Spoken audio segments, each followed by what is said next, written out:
오르간은 전통적으로 교회를 상징하는 악기처럼 여겨집니다.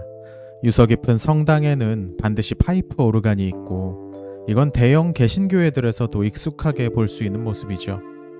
유럽의 교회에서 오르간은 설교단과 제단, 세례대와 함께 교회 건축의 핵심적인 요소입니다. 하지만 이런 경향이 초기 기독교 시대부터 존재했던 것은 아니었습니다. 오히려 그 시절에는 오르간이 이교적인 악기로 여겨졌죠. 이런 상황을 바꾸고 오르간을 교회 안으로 들여오기 위해서는 특별한 작업이 필요했습니다. 이 작업은 매우 중세적인 방식으로 이루어졌는데요.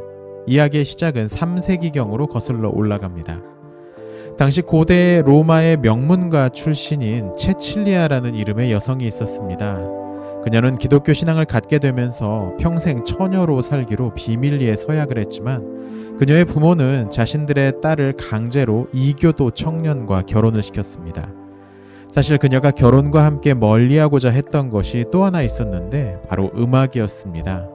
그녀는 부모를 거역하지 않기 위해 결혼식이 끔찍하지 않은 척 해야 했고, 결혼식 연회장에 흥겨운 음악 소리 또한 견뎌야 했습니다. 그녀가 음악을 멀리하려 했던 것은 세속의 음악이 자신의 관능을 일깨울까 염려했기 때문이었습니다. 그녀는 결혼식 내내 속으로 찬송을 읊조렸고, 놀랍게도 연회장의 음악 소리가 그녀의 귀에 들리지 않게 되었습니다. 그녀의 간절한 신심은 결국 남편에게도 전해졌고, 첫날 밤 그녀는 남편을 기독교인으로 개종시켰습니다. 두 사람은 함께 순결을 지키기로 서약을 했죠. 하지만 얼마 후 두 사람은 차례로 순교를 하고 말았습니다. 이 오래된 이야기가 1200년 만에 다시 소환된 것은 앞서 말한 오르간의 기독교화 때문이었습니다. 중세가 끝날 무렵 유럽은 수많은 성인들에 대한 숭배가 유행하고 있었습니다. 음악가들도 자신들을 위한 수호 성인이 필요하다고 느꼈는데, 그러던 중 앞서 말한 체칠리아에 대한 잘못된 소문이 퍼졌습니다. 그녀가 자신의 결혼식에서 직접 오르간을 연주하며 노래를 불렀다는 거죠. 음악과 관련된 성인을 찾는데 간절했던 사람들은 그녀가 세속 음악을 듣지 않기 위해 속으로 찬양을 했다는 이야기와 함께 오르간에 관한 왜곡된 전설까지도 냉큼 받아들여 체칠리아를 교회 음악의 수호 성인으로 선언했습니다. 체칠리아를 그린 그림에는 항상 오르간이 함께 등장하기 시작했죠. 그녀는 소형 오르간을 팔에 안고 있는 모습으로 등장하는데, 이는 다윗이 하프를 들고 있는 모습과 비슷하게 여겨졌고, 둘은 교회 음악을 수호하는 한 쌍의 성인이 됩니다. 음악을 멀리하려 했던 여인이 음악의 수호 성인이 되는 아이러니한 사건이었죠. 중세까지의 교회 내 음악은 조금은 의심스러운 대접을 받고 있었습니다. 음악에 대한 경계는 체칠리아가 음악을 증오했던 것과 같은 이유에서였습니다. 지나치게 관능적이고 사람들의 마음을 흐트러뜨리며 세상의 욕정을 불러일으킨다는 것이었죠. 오랫동안 교회는 단성음악을 유지해왔고, 이건 노래라기보다는 일종의 낭송에 가까웠습니다. 12세기에 접어들면서 다성음악이 본격적으로 도입되었지만, 예배음악이 지나치게 화려해진다는 견제와 반박도 함께 나왔습니다. 심지어 1324년 교황 요한 22세는 이 새로운 음악을 금지하는 조치까지 내리기도 하죠. 하지만 일단 한번 터진 자유에 대한 사람들의 욕구를 막을 수는 없었습니다. 15세기경 체칠리아를 교회 음악의 수호 성인으로 만들었던 작업도 이런 일환이라고 할 수 있습니다. 다분히 고의적인 왜곡으로 보이는 전설까지 동원할 수 있었던 것은 그만큼 음악이 강해졌음을 보여줍니다. 음악은 교회의 전통적인 미학적 금욕주의와 음악에 대한 적대감을 극복하고 마침내 교회 안에서 자신의 권리를 주장할 수 있게 된 겁니다. 순교자인 체칠리아 성인이 교회 음악의 수호자가 되었으니 이제 음악이 교회 안에서 확고하게 자리를 잡았다는 것을 누구도 부정할 수 없게 된 거죠. 이후에도 체칠리아는 교회 음악에서 종종 중심인물로 다뤄집니다. 여러 작곡가들은 그녀의 이름을 건 곡들을 만들기도 했고, 재미있는 부분은 이 과정이 반복되면서 체칠리아는 점차 관능적이고 마치 아프로디테를 떠올리게 하는 사랑의 수호자로 그 이미지가 변해갔다는 점입니다. 애초에 철저한 금욕주의자였던 그녀를 떠올린다면 같은 인물을 떠올리고 있는 게 맞나 싶을 정도죠. 체칠리아를 상징하는 오르간이라는 악기를 누가 어떻게 만들기 시작했는지에 대해서는 알려진 바가 별로 없습니다.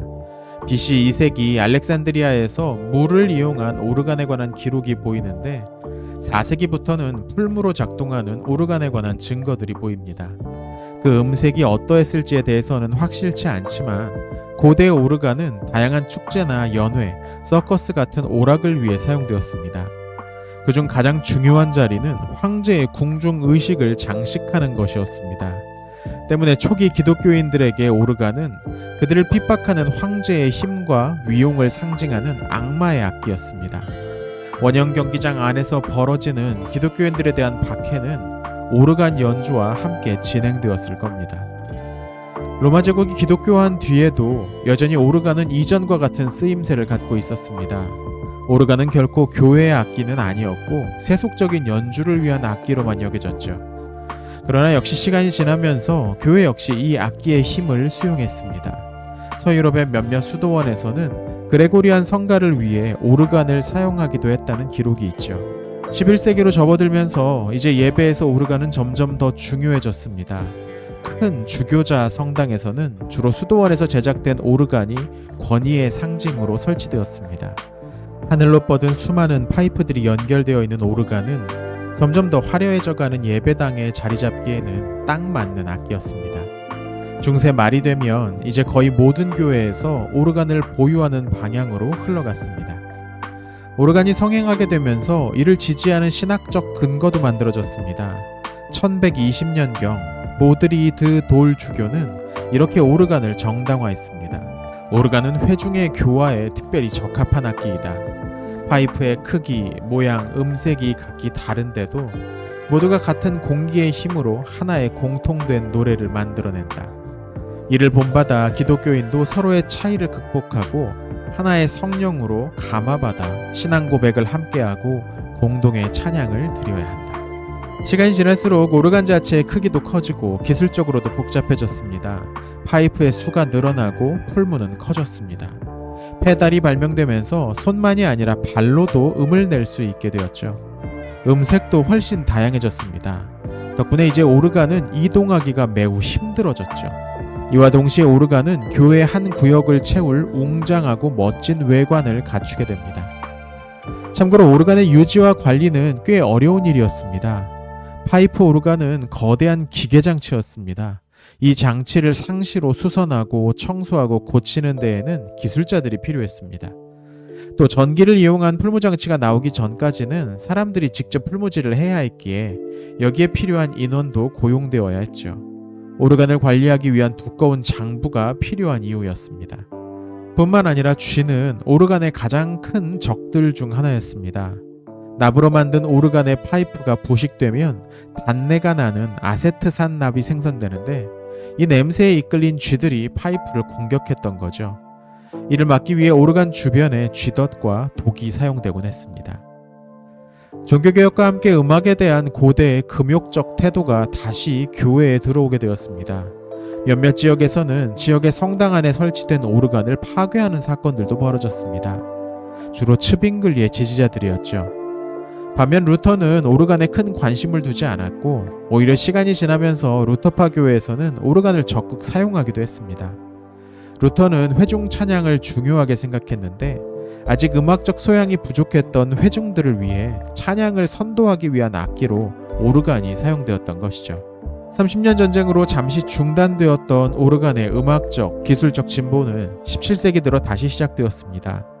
다양한 오르간 연주자들과 작곡자들은 이 악기의 가능성을 한층 더 올려놓았습니다. 기술적으로도 발달해서 공기 압축기가 도입되었고 오케스트라 음향을 재현하기 위한 스톱 장치와 음의 세기를 조절하는 스웰박스 등이 더해지면서 오르간 하나로 오케스트라의 역할을 감당할 수 있을 정도가 되었죠. 이 복잡한 악기의 다양한 가능성은 아직도 충분히 탐구되지 않았습니다. 오늘은 교회 음악에 관한 역사를 다룬 신을 위한 음악이라는 책의 한 장을 설명해 보았습니다. 음악에 관한 조회가 부족한 저도 제법 풍미롭게 볼 수 있었던 책이었습니다. 이 주제에 대한 관심이 있는 분이라면 한 번쯤 읽어보실 만한 책입니다. 오늘 영상은 여기서 마치겠습니다. 구독과 좋아요, 좋은 댓글은 영상 제작에 큰 힘이 됩니다. 시청해주셔서 감사합니다.